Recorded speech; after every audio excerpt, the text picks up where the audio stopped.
Good afternoon, and welcome to the screening of Misafir, or A Guest. My name is Elena Habersky, and I'm a master's student here in the Center for Migration and Refugee Studies. And I'm also interning at the International Organization for Migration, which is the UN Migration Agency. And my work there is I'm the focal point for the Global Migration Film Festival this year. In Cairo, we are having 9 screenings, and this is our 3rd screening.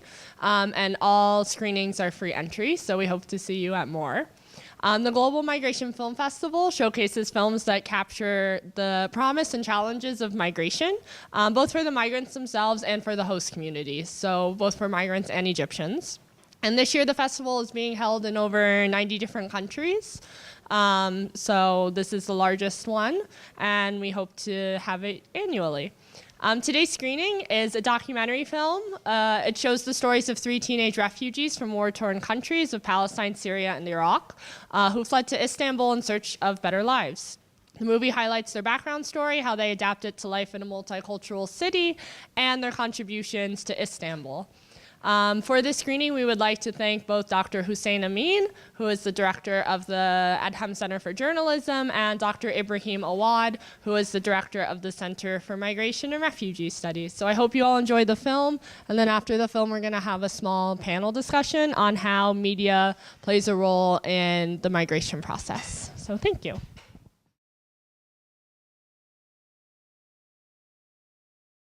So we're just going to have a small panel discussion. First, I'm going to introduce our panelists and then ask them just what their thoughts are on the film and the role of media and migration, and then we can open up the floor for questions if you have any. Great. So our first panelist is Hassan Labib. Am I saying that correctly?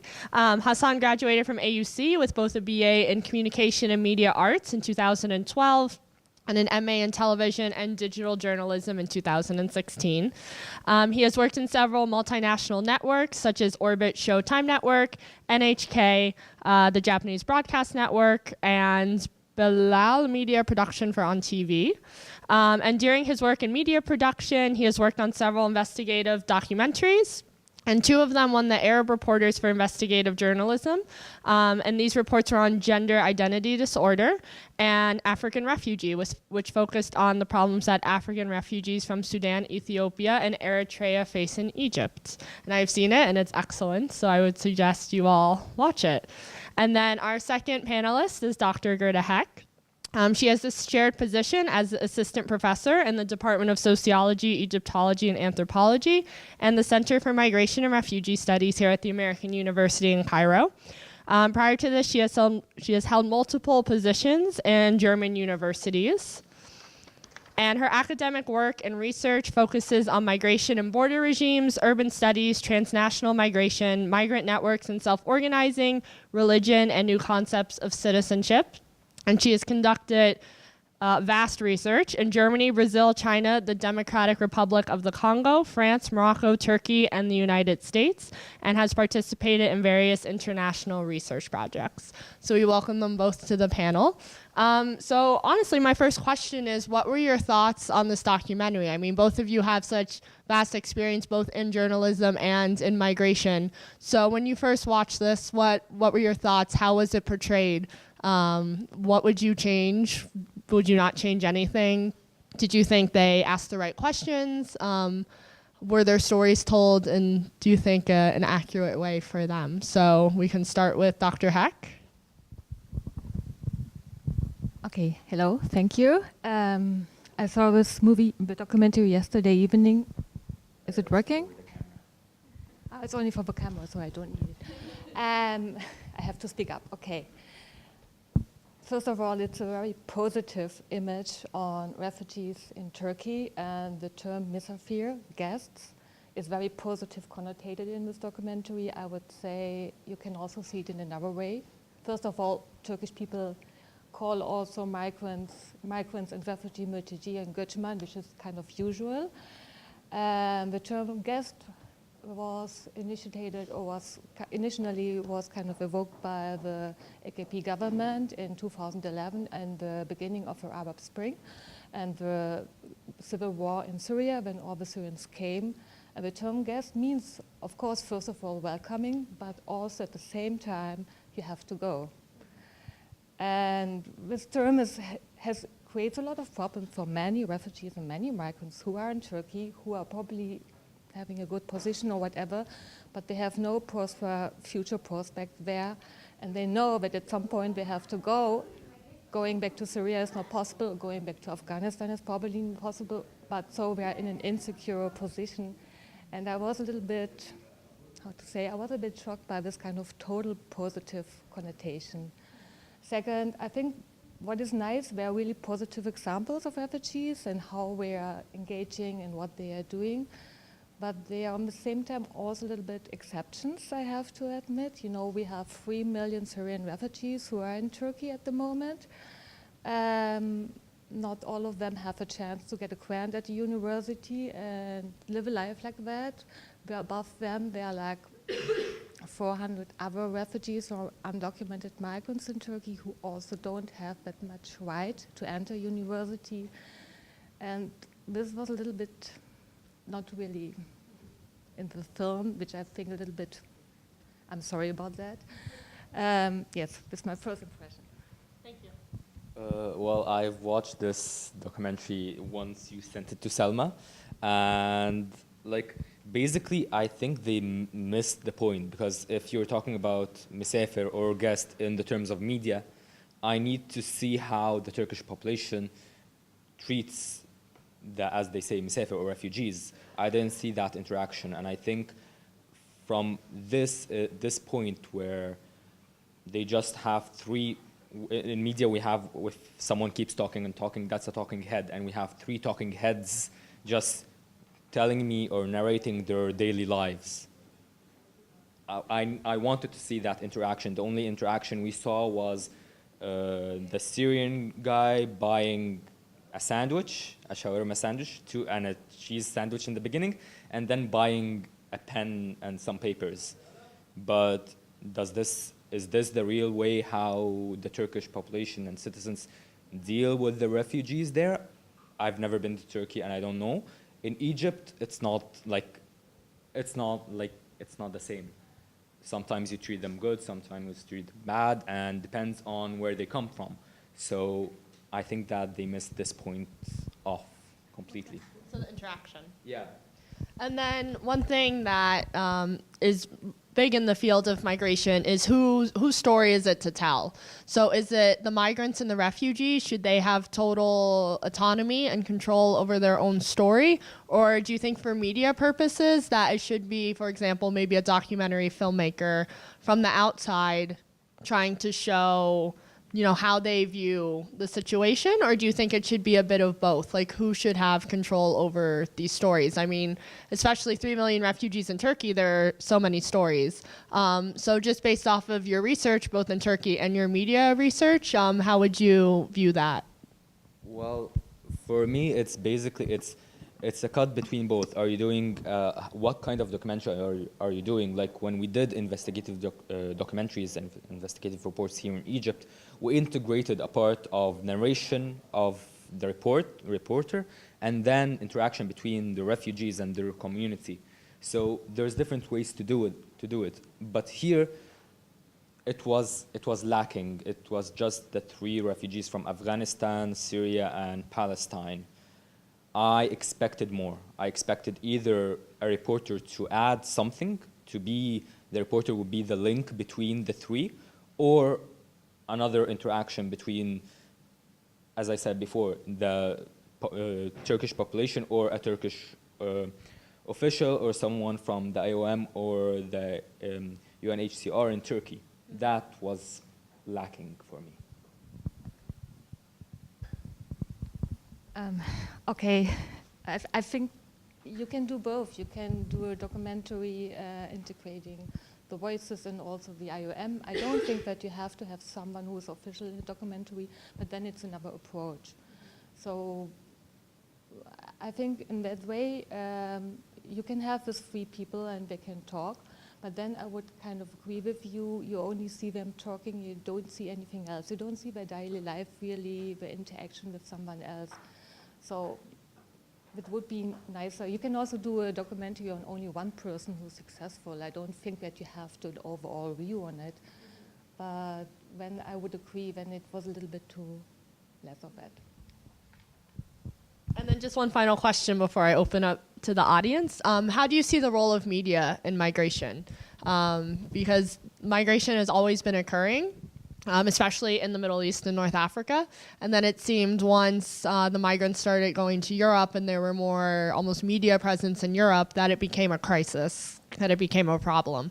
And there's been a lot, television, documentaries, films, about migration. So where do you see the role of media in migration and where would you like to see it? Well, I'll let you start with that. Okay, these are really huge questions. The role of media, first of all, we all have mobile phones, we all have GPS. GPS and mobile phone are, of course, the most important tool that you have when you go on the road.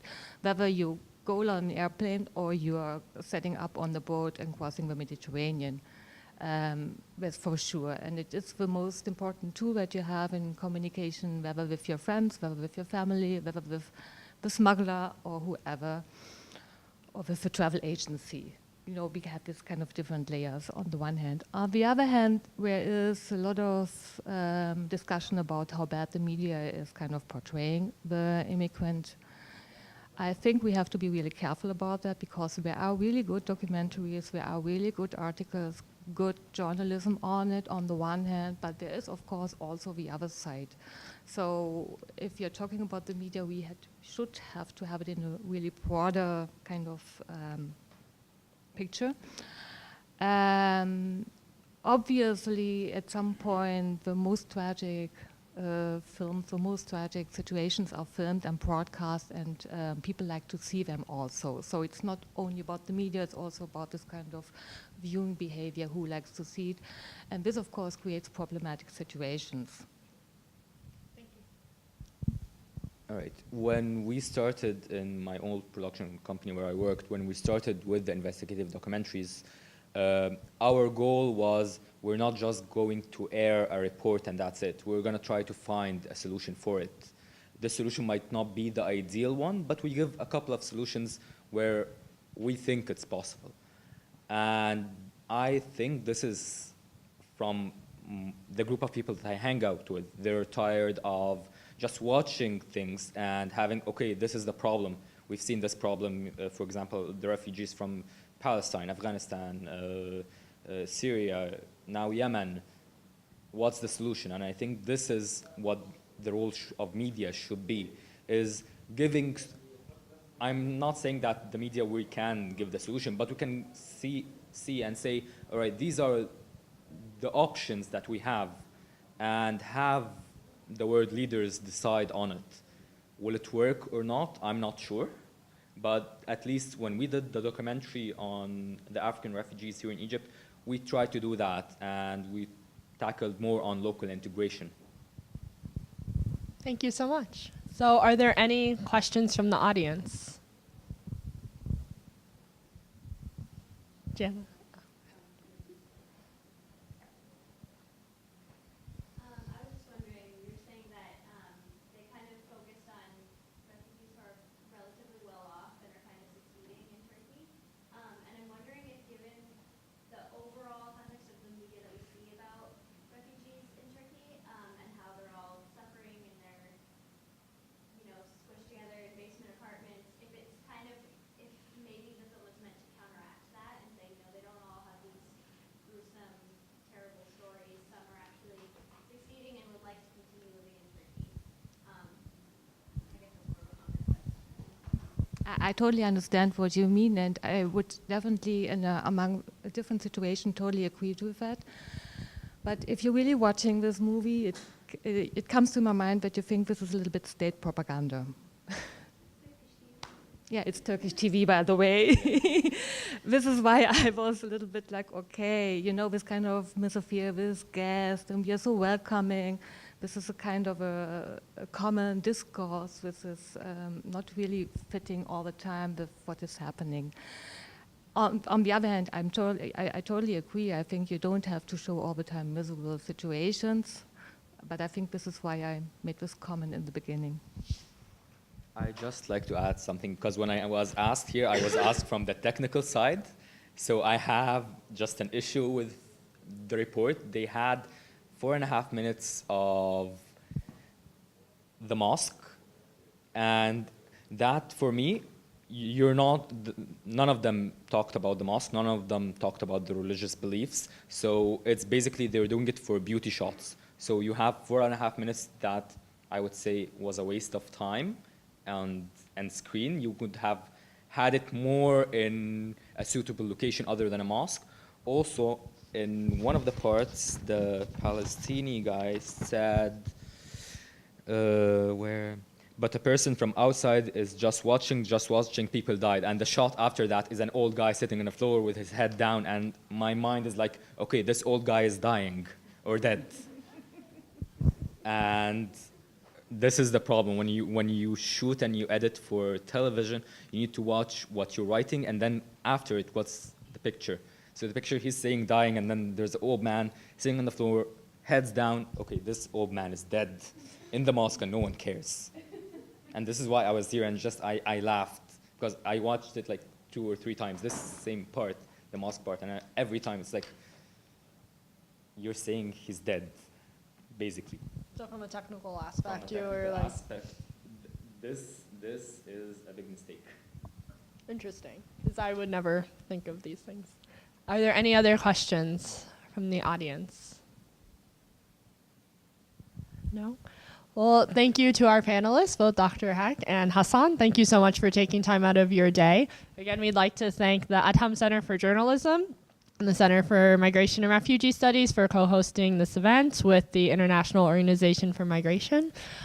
We hope you come to our other screenings. You can find the full schedule online. Our next screening is tomorrow at the Grute Institute, which is in downtown on Bustan Street.